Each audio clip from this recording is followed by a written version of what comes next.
What's up, guys? Welcome to the Stats Free Sports channel. Here to bring you a video that's going to be not so structured. This is kind of responding to the ESPN layoffs that's happening just as we speak right now. Jeff Van Gundy's gone, Max Kellerman, Keyshawn Johnson, Jalen Rose, a bunch more people. It's nothing new, nothing really surprising about it. This has been going on at ESPN really for the last decade. We've seen big names get cut. We're going to see some more get cut. The years go on.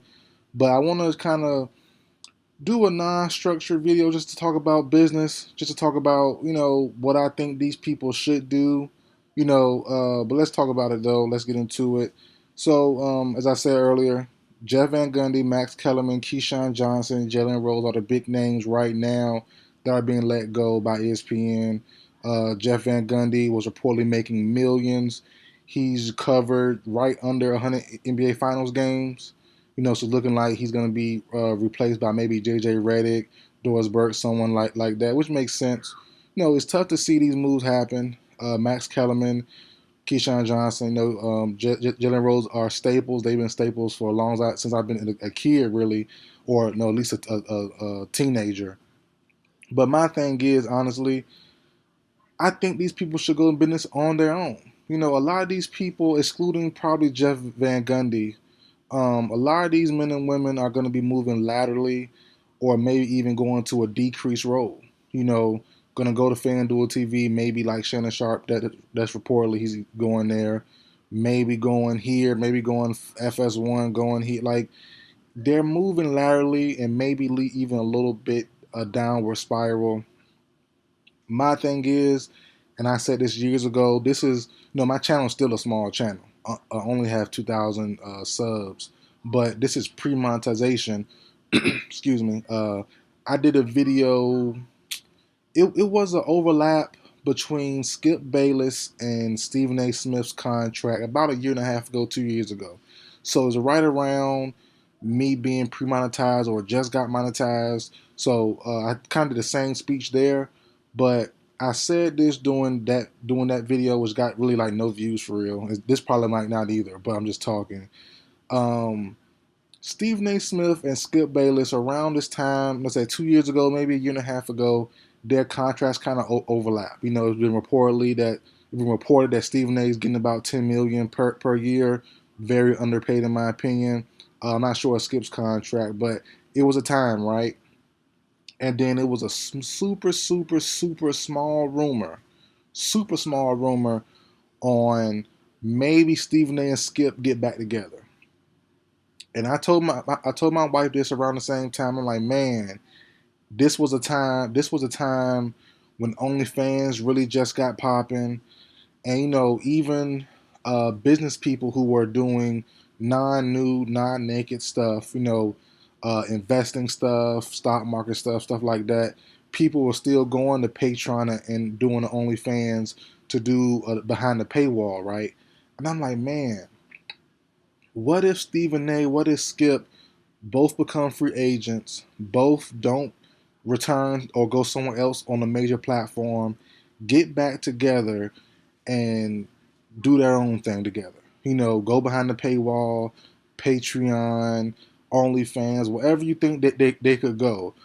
And they have producer friends, I'm sure. They have cameraman friends, I'm pretty sure. They could get something to work. They are multimillionaires. They can make it work. And I did that stuff, and my wife said, everyone doesn't think that way. I'm like, man, that's crazy. Like, I just can't understand. For me personally, having all that money, like Stephen A, being so overworked, to me personally, and others as well who have said this, being so underpaid. Stephen A is the face of ESPN and getting potentially, reportedly, 10 million per year. That's insane. That's insane. He needs a lot more. So my thinking was, Skip and Stephen A couple years ago could have changed the landscape totally if they would have went back to a First Take style show behind the paywall, just them, funded by them, ran by them. That to me would have been amazing. It would have been fantastic. It would have been crazy. It would have shook the game up. Now, that didn't happen. Cool. But you have big names like Jeff Van Gundy, like Max Kellerman, Keyshawn Johnson, Jalen Rose, heck, guys and girls who've been cut years ago. Michael Smith, Jamel Hill, a bunch of names the last couple of years. And I know, it's not as simple as what I'm just saying about, you have all these guys under one ran network, one self ran network by a couple people. How would the money splits work? How would this work? How would that work? I understand it's definitely difficult. But I think if these people, well, not everyone, but some of these people, some of these men and women who've been cut over the years and not want to go to a lateral or decreasing road, come together, make a conglomerate, make a group, start your own behind the paywall. I'm sure these people have their core followers who would pay per month, like a OnlyFans, like a Patreon, like something else, whatever. Not I know all the paywall programs, but I think they'll be pretty dope. And I'm it kind of makes me irritated a little bit seeing guys like Shannon Sharp go a lateral movement, go lateral. Uh, Jalen Rose probably go a lateral way. I know he's doing stuff outside of ESPN too, but it's like, man, people have so much potential, but they limit themselves being stuck to these corporations. You can't curse, you can't say certain things, you can't do certain things. Go behind the paywall, curse. Fans love it. Trust me. I know it's not the most popular show, but people love the KG and Paul Pierce thing. They did it during the NBA playoffs. People love that. People love seeing Paul Pierce wild out. And I know you don't got to wild out and smoke and drink or whatever, but you can definitely be yourself, be your natural self. Do a little cursing. Do a little, be a little tipsy. There's nothing wrong. You're an adult. Nothing wrong. Don't be sloppy, but you know, I think it's something to it. I enjoy watching. I'm not sure if he's signed or not, or somewhere a big major platform. I think. Well, I guess Fubo TV. But I enjoy Gilbert Arenas. I enjoy his stuff he has. I enjoy a couple other people's stuff like that's not so proper. That's not so suit and tie. So for me, I say if these people can get a conglomerate going on, can build something together, say, hey, us 20 people who just got cut, add some more people who are free agents, let's build our own network, behind Patreon. Let's come on every day. Okay, you two do football, or you three do football. We four know basketball. Us do a little bit of everything.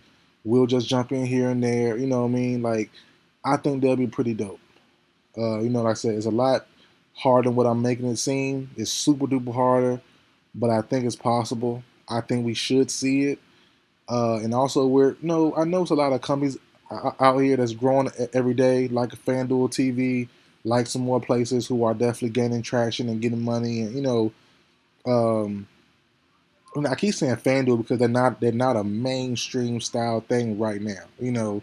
FS1 really just got mainstream because of Colin Cowherd and Skip Bayless a couple years back, and they're just now getting really, really, really mainstream. Nick Wright over there, Chris Broussard, some credible names. I'm thinking if Max Kellerman, Jeff Van Gundy, Jalen Rose, those guys go together and make a conglomerate, make a group, and then hey, we're doing our own thing now, funded by all of us. As I said, Jeff Van Gundy makes more money than all of them probably combined over his whole NBA career, and also being an analyst. But if we can find some common ground, everyone put in an even amount of money, then hey, something wonderful might come of this. You never know. Something new, something tough, but it definitely will be, could be something groundbreaking and a game changer if it were to happen. So, for me personally, I hope some of these men and women that will get cut or have gotten cut, released by major platforms, take that risk sometimes. I know Jamel Hill's doing something. I'm not quite sure what. I haven't really peeked in. Kerry Champion's doing a little. I think they were together at one point, if I'm not mistaken. So people are doing stuff. They definitely are. But I will hope some come together and form a big, big name, well-known name. People come together and say, hey, let's do this. But like I said, it's harder to do. Being in an establishment does make more sense. It is easier route. It is a natural route. But the way my brain works, I would have loved to be Skip and Stephen A. Let's say if I was Stephen A. I would have begged Skip, please don't look. Let's come here. Let's go behind Patreon. Let's do a GoFundMe. If we both millionaires don't want to fund our own thing, hey, fans gonna pay for this. Let's do a GoFundMe.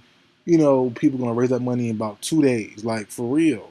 If they said they needed 10 million to get the camera crew, to get this, to get that, to get the rental property, and pay it for a year, people would have did it. People would have went out of pocket. I'm gonna say 10 million, but something decent. If we say, hey, if they would have said, hey, if we need half, we got 2 million, y'all fans around the world give us 2 million on the GoFundMe, we can make it work. I think they could have did it. It would have been amazing. Imagine skipping Stephen A on Patreon and you paying that monthly, you get content just like First Take, just like Undisputed. You get 5 topics per day. Charge what you want. And you see Stephen A and Skip cursing a little bit, not being so filtered, not being so buttoned up. You get Perkins on, you get Shannon on, you get whatever. You could get whatever you want on, whoever you want. It would have been fun to see. I think these big businesses, as I said, everyone doesn't want to take a risk. I understand that. I've done that in my real life. Try to get co-trainers and co-managers to do some things. Oops, excuse me for that text. I meant to mute my calls, my text, but yeah, sorry about that. But yeah, I've done it in my real life also. I'm not just preaching just to say I've been, just to say something. I've done this in my real life at my real job. Excuse me, trying to get people to, hey, we're trainers. Let's ask for more money. We're the ones that train everyone that comes in. And people saying no, some say yes, some iffy on it. It be like that. It be like that in real life. So, I've done it in real life. I've done it on social media. I've done it now on YouTube a couple times.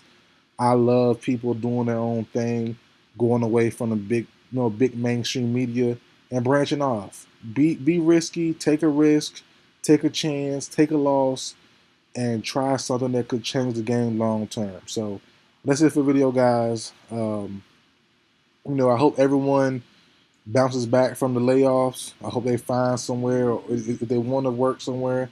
If they don't have to, great. I know Gundy got a lot of money. I'm pretty sure. So um, he might not be back no time soon. Might be in the coaching. You never know. But some of these men and women still have to work. So I do understand that. Hope they bounce back, land on their feet, get a good job, be able to pay their rent, pay their mortgage, provide for their family, all that good stuff. But for me, I would love to see some of them take a risk and do something different. But that's it for the video, guys. Like, share, comment, subscribe. I'll see you guys next time.